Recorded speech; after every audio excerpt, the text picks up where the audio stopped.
Boa tarde. Boa tarde, pessoal.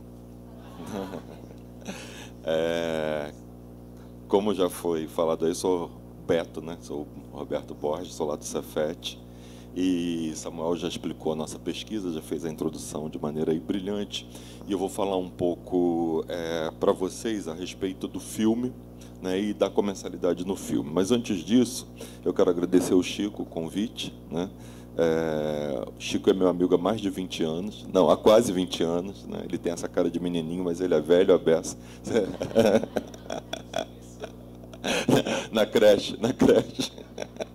Mentira, ele já era velho quando eu conheci. E agradecer também a oportunidade de estar aqui mais uma vez com o Samuel. Ele já explicou aí como que nós temos desenvolvido a nossa pesquisa e o nosso trabalho. E para nós dois é bastante enriquecedor. O Samuel, ele é da história e eu sou da letras, né? E me parece que os textos que nós temos produzido, eles vêm carregados com essas duas marcas, né? O olhar, o posicionamento do historiador, e o olhar e o posicionamento do cara da letras, que trabalha com linguagem, que ama literatura e tal, e que a gente está conseguindo coordenar esses dois olhares. E para o nosso programa isso é muito importante, porque o nosso programa é interdisciplinar, né? E esse tipo de produção em diálogo de maneira interdisciplinar é desejável no nosso programa, e nós estamos bastante felizes por isso.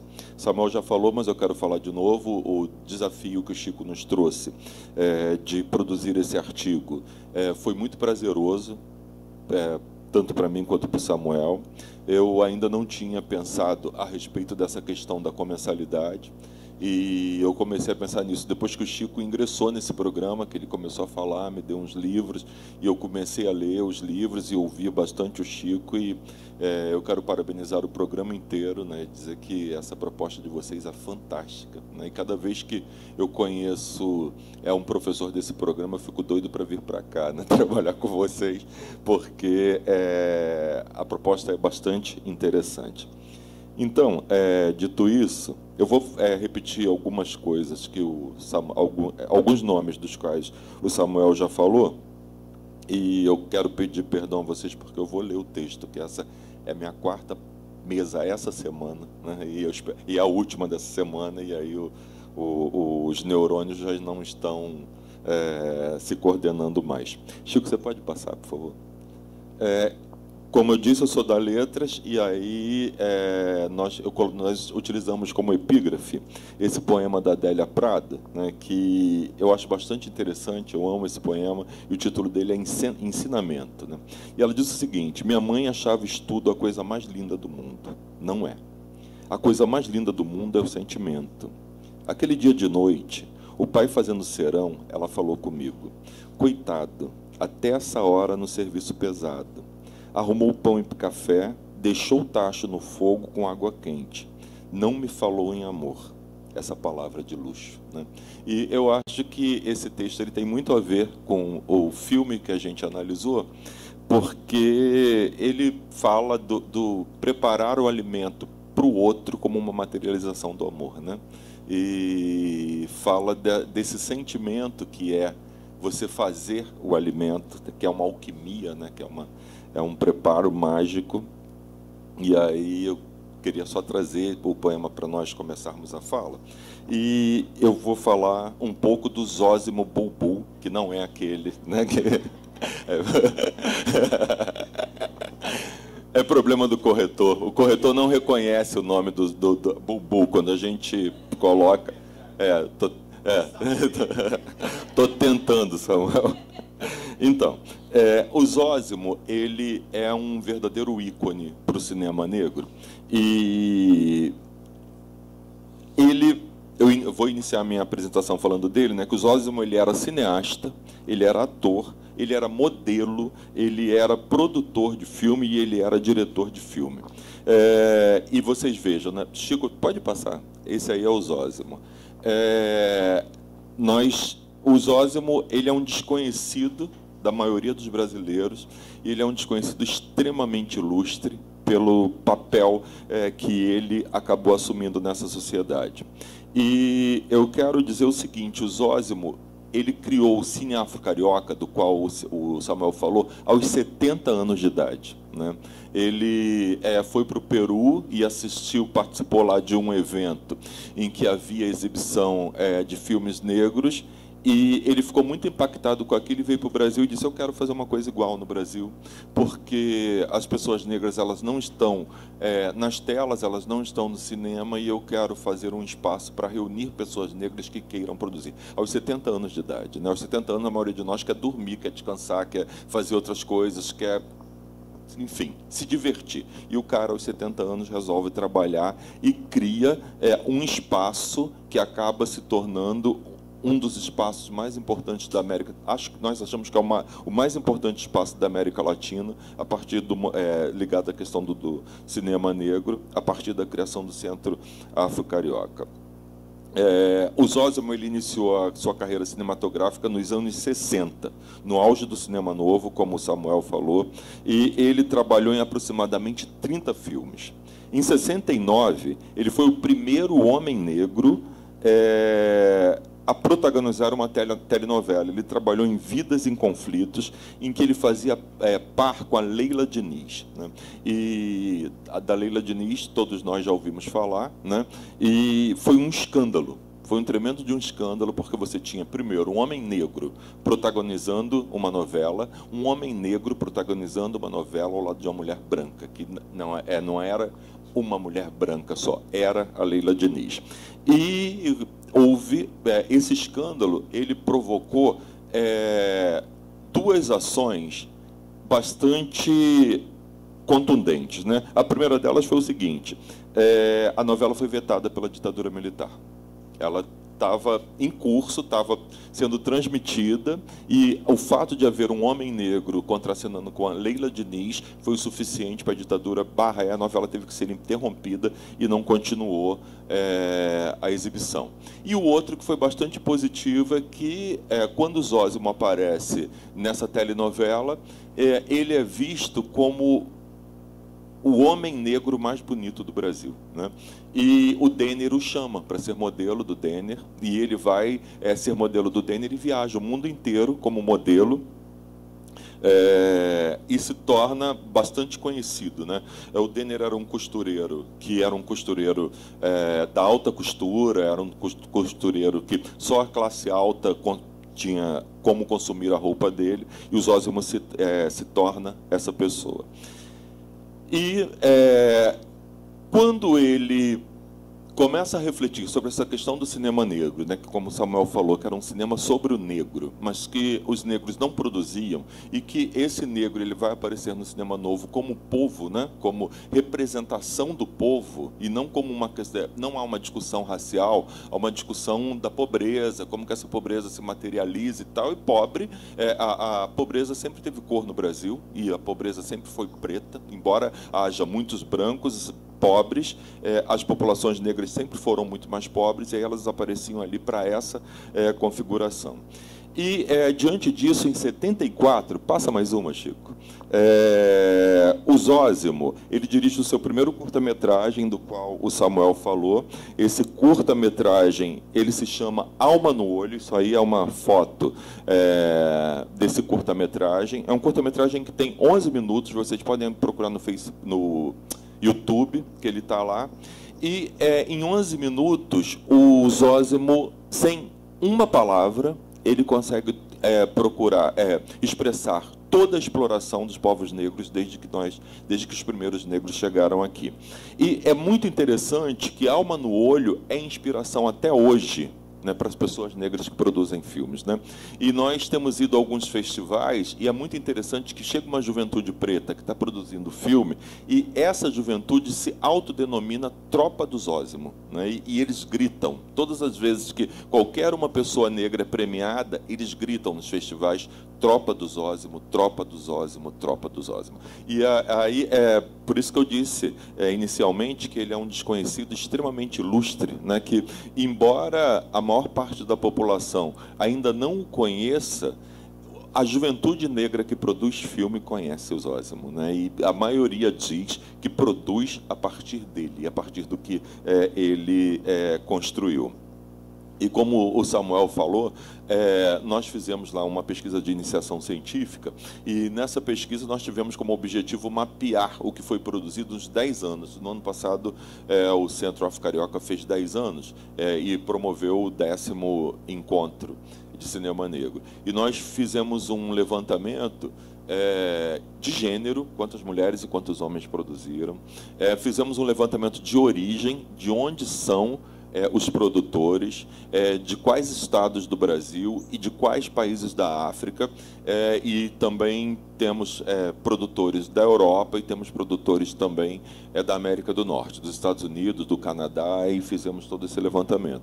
E é muito interessante observar como a cada ano esse número quase duplica, né? E o Samuel falou das 500 produções, mas são as 500 selecionadas, né? Porque as inscritas, e são selecionadas porque tem que selecionar aquilo que é possível realizar, né? Mas a cada ano o número de inscrição duplica. E é um movimento que é bastante interessante, né? Porque vocês vejam, a pesquisa do GMA que o Samuel mostrou é uma pesquisa de longa-metragem, né? Não é uma pesquisa que trata de curta-metragem.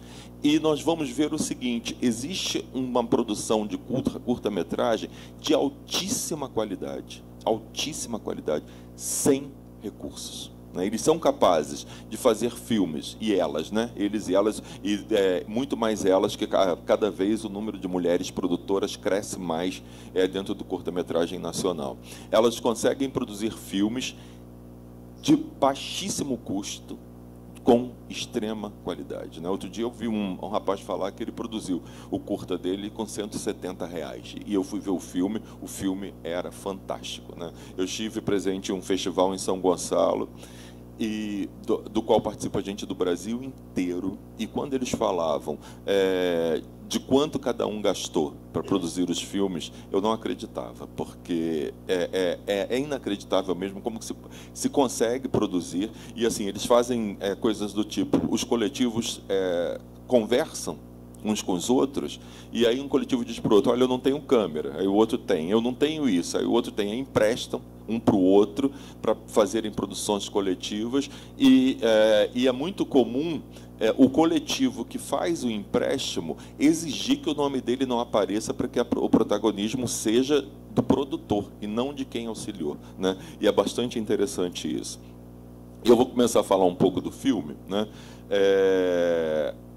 Porque o filme, além do Zósimo, ele traz outros nomes que, para a questão racial no Brasil, são nomes muito importantes, como o do Milton Gonçalves, que todo mundo conhece, que está na Rede Globo, a Léa Garcia, a Ruth de Souza, a Maria Ceissa e a Dani Ornelas.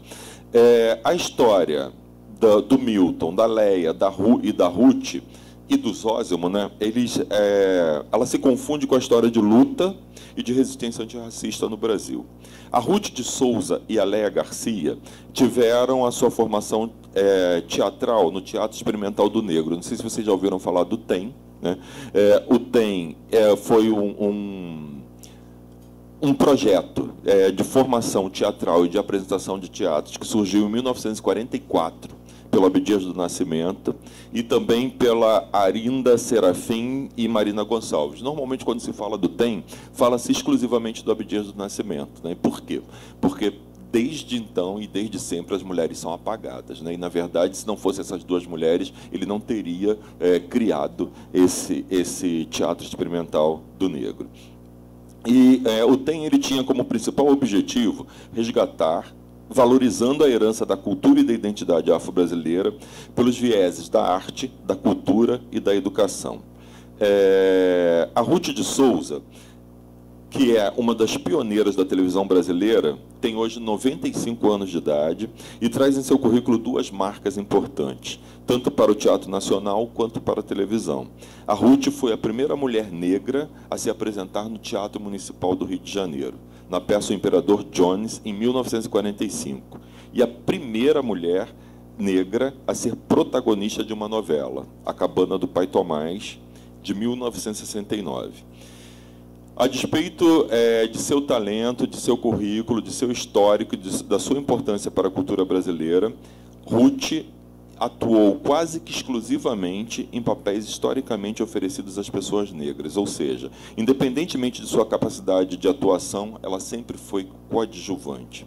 Em Filhas do Vento, é o primeiro papel que ela assume o protagonismo com outras pessoas negras, que ela está ao lado da Léa Garcia, do Milton Gonçalves e do Zósimo Bubu. Isso é uma marca bastante interessante desse filme, que você não consegue traçar quem é o protagonista, né? Eles todos são protagonistas, né?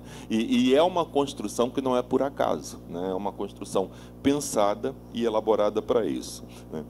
O Milton, ele também teve... perdão. Eu falei da Léa, foi? De quem que foi? Foi da Ruth. A Léa Garcia, ela conheceu o Teatro Experimental do Negro também em 49. E ela tinha 16 anos de idade. E em 52, ela estreou como atriz numa peça chamada Rapsódia Negra. Seu primeiro trabalho no cinema foi em Orfeu Negro, filme aclamado pela crítica, ganhador do Oscar de melhor obra estrangeira e que garantiu a Léa Garcia a indicação de melhor atriz em Cannes. Seu nome faz parte da lista das 10 mulheres do século XX, que mais contribuíram para as lutas dos direitos humanos. No Brasil, hoje, ela é quase uma esquecida, né? Ela está bem velhinha, está frágil e não se ouve mais falar dela. O Milton Gonçalves, ele teve uma importante inserção no Teatro Experimental do Negro, quando uma de suas peças foi encenada pelo grupo, mas ele iniciou a sua carreira no Teatro de Arena. Falar desse elenco de atores e atrizes cujas histórias se confundem com a história do cinema e da dramaturgia brasileira exige também falar desse cara, desse homem que os reuniu no mesmo filme. Passa, por favor, que é o Joel Zito, né? O Joel Zito é esse senhor.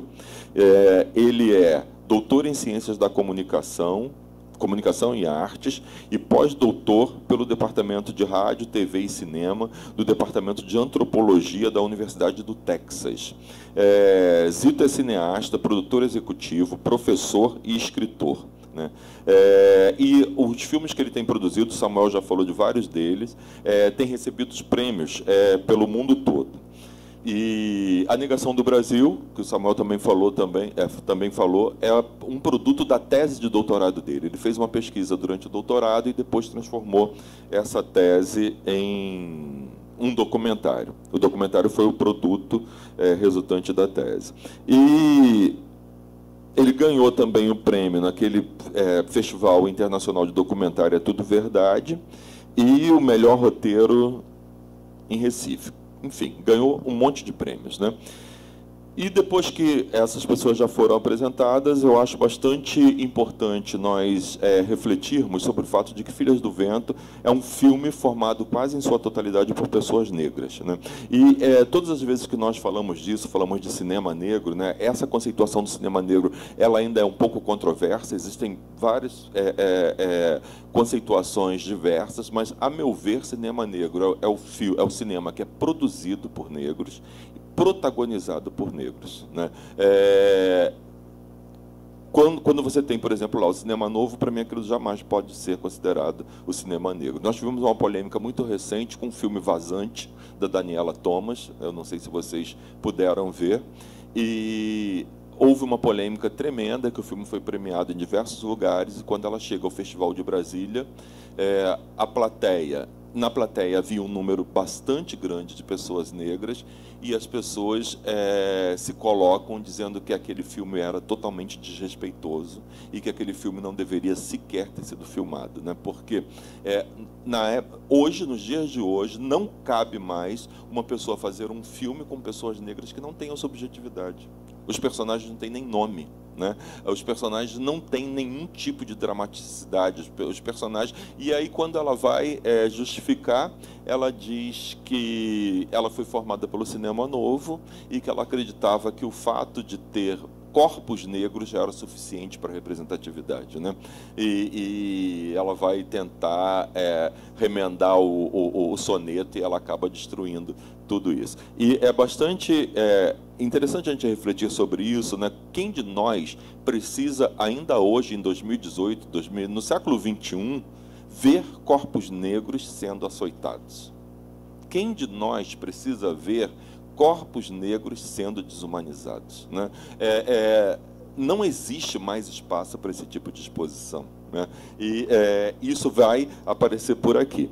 E em relação a isso, né, basta nós pensarmos nas estatísticas. Hoje, segundo o IBGE, o Brasil é composto por 54% de pessoas negras, né? E, obviamente, essas estatísticas elas não condizem com a realidade, porque existem muitos pardos que não se reconhecem como negros, né?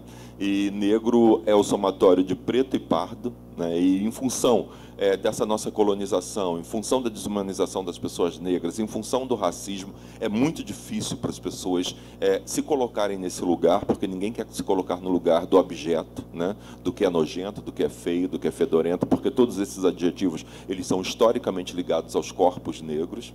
E é muito comum nós ouvirmos as pessoas pardas que se reconhecem como negras dizerem do que foi a descoberta delas de que são pessoas negras, né? E isso é uma questão que pode causar estranhamento, mas não se for no Brasil. No Brasil isso é bastante comum. E eu sempre digo, né, que em relação a isso, que o cinema ele tenta tornar real a profecia do João Batista Lacerda, né? Quando, em 1911, ele foi para o Congresso em Londres e disse que, em 100 anos, não haveria mais população negra no Brasil, né? Que os negros eles se relacionariam com os brancos e teriam filhos brancos, né? E os que não se relacionassem iam morrer, porque não tinham condição de viver. E, em 2011, fez 100 anos, né? E a profecia dele não se cumpriu, né? As pessoas negras estão aí, mas me parece que o cinema se esforça para cumprir essa profecia, na medida em que os corpos negros não estão lá, né? Na medida em que as pessoas negras aparecem por exceção, né? E quando aparecem em funções subalternizadas ou sendo açoitadas. E, a partir disso, né, nós temos como premissa o seguinte: se nós temos mais da metade da população do Brasil auto-identificadas como pessoas negras, nós partimos do princípio que qualquer análise do Brasil que não leve em conta as questões de raça, de racismo, né, e que não leve em conta esses corpos negros, essa análise não é do Brasil, né? Essa análise é de uma população que é a minoria no Brasil. Todas as vezes que você, todos nós, né? E assim é uma conversa que nós temos levado para todos os pesquisadores, né? Porque o racismo nos cega, né? O racismo ele naturaliza os corpos brancos de tal forma que nós somos capazes de ir ao cinema e não ver uma pessoa negra no filme e achar que está tudo normal, né? E ir ao cinema e ver um número enorme de negros e falar: nossa, agora só vão fazer filme de preto, né? Qualquer coisa que se faça nesse sentido gera esse tipo de reação. Agora é só de preto, agora só fala de preto. A gente falou de branco a vida inteira, né? Porque não precisa nomear, porque é o padrão, porque é o natural, porque é a norma, né? Porque é tudo isso aí que a gente sabe. Agora, para começar a fechar, eu queria falar um pouco da comensalidade, né? Que a comensalidade ela é um dos tópicos centrais para a dramatização da representação da família negra no filme. Isso nos chamou muita atenção e por isso que nós escolhemos o filme, porque toda a dramatização e toda a tensão, toda a catarse, toda a discussão densa do filme acontece sempre em momentos de comensalidade, né? Isso é bastante interessante, porque todas as vezes que o filme vai se aprofundar, todas as vezes não, a maioria das vezes que o filme vai se aprofundar na densidade dos personagens ou da narrativa, você tem alguma cena ligada à comida, mesmo que seja a pipoca, né? Mesmo que seja a pipoca, que no momento que elas vão ver televisão, elas fazem pipoca e tal, e a comensalidade vai se fazer presente ali. E nós destacamos 5 sequências em que se sobressaem os gestos do se alimentar como símbolos de interações familiares. Eu não vou analisar as sequências, depois vocês leem o texto lá, que vai estar tudo lá para vocês lerem. Em Filhas do Vento, a comensalidade apresenta-se na forma de refeições em família. Você tem almoços, você tem festas, você tem lanche. E a escolha também daquela epígrafe inicial está ligada ao fato de o fogão a lenha estar presente em diversas cenas, né? E fogão a lenha é uma coisa que me remete à minha juventude, porque eu ia para a roça e a família tinha fogão a lenha. A primeira vez que eu vi, eu achei fantástico. E esse filme ele traz de novo essa memória, né? Essa memória do fogão a lenha. Os diferentes momentos de comensalidade em família, seja na proximidade do fogão a lenha, seja ao ar livre, são momentos de celebração dos laços de parentesco e da instância primordial para o estabelecimento de fronteiras e papéis sociais. É em torno da mesa que se dá a interação e também as negociações dos papéis sociais. Quando a narrativa, por sua trilha sonora ou pela atuação dos atores ou atrizes, conduz a um tipo de melancolia, é o alimento que quebra a tragicidade e provoca a ludicidade possível naquele momento. É muito interessante, tem um momento em que dois personagens, que é o da Léa Garcia e o do Zósimo Bulbul, estão tendo uma conversa, depois de idosos, né? De uma relação amorosa que eles iniciaram na juventude e que não se concretizou. A narrativa começa a ficar pesada e melancólica, e eles utilizam o alimento, um pedaço de pão, para provocar uma comicidade, que aí o espectador ri e quebra, né, aquela comicidade. E é bastante interessante você analisar que é pelo uso da comida, né, que eles quebram a narrativa e reconduzem a narrativa por um outro caminho. A cozinha é também um lugar de expurgar as dores. É bastante interessante que elas se reúnem na cozinha para falar dos seus fantasmas, para falar dos seus medos, para falar do que se apavora. E é bastante interessante, tem um momento em que, um outro momento em que a narrativa começa a ficar densa e uma mulher mais nova, interpretada pela Ceissa, vai fazer uma caipirinha, né? Ela fala, vamos tomar uma caipirinha e tal. E ao produzir a caipirinha também quebra a densidade e joga a narrativa para um outro lugar, né? Na última cena do filme, a família e amigos estão sentados em torno de uma grande mesa ao ar livre, compartilhando a fraternidade diante do luto de Zé das Bicicletas. Na verdade, o filme ele inicia a partir de uma morte, né? O patriarca da família morre e as irmãs entram em contato para ir enterrar o pai, e o filme ele se inicia na igreja, né, o corpo sendo velado, e a Ruth de Souza, que é a atriz que veio para o Rio de Janeiro e que acabou se tornando uma atriz famosa, reconhecida, chega, né, para velar o pai. E aí tem todas as discussões em torno disso. E a última cena é um grande almoço, depois que o pai já foi enterrado, para a família poder confraternizar, se rever e tal, e também curtir aquele luto. E é um momento de grande drama, quando a família se senta junto, tudo que estava oculto, e todas as dores que estavam, de alguma forma, recalcadas, elas vêm à tona e são ditas, né? Mais uma vez, a comensalidade e catarse se misturam nesse momento. Esse é o momento em que todos os conflitos são evidenciados. É um dos mais altos momentos do filme, pois o passado e seus dramas familiares são expostos. O momento de fraternidade em torno da mesa transforma-se numa verdadeira tragédia familiar, em que passado, presente e futuro materializam-se com a mesma carga de dor, de sofrimento, de desilusão e de tristeza. As emoções saem do controle e a única forma de suspender todo aquele transbordamento da memória e das emoções é encerrar o almoço. E tem um determinado momento, quando tudo foge do controle, alguém chega e fala, acabou o almoço, vai todo mundo para casa, porque entende que aquele momento ali que liberou, né, todos os demônios, que eles estão postos ali à mesa, no lugar do alimento.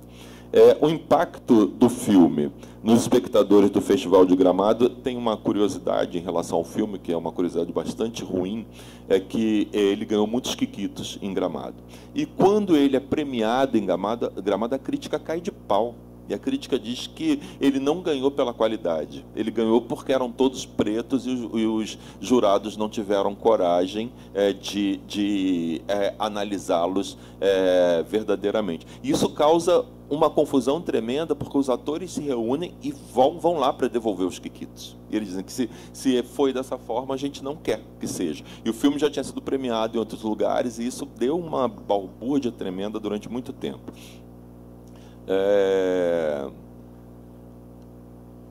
Filhas do Vento, assim, é uma narrativa ficcional que pode propiciar ao espectador diferentes possibilidades de análise sociais, culturais e ou políticas, seja pelo viés de questões ligadas à raça e ao racismo, seja pelo viés das questões de gênero, que dizem respeito aos papéis sociais de homens e mulheres em nossa sociedade, seja em relação aos aspectos socioculturais, afetivos, psicológicos, ligados ao ato de se alimentar e de produzir alimentos. Obrigado, gente.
Bom dia, Sazé. Bom dia, Zé do Brother.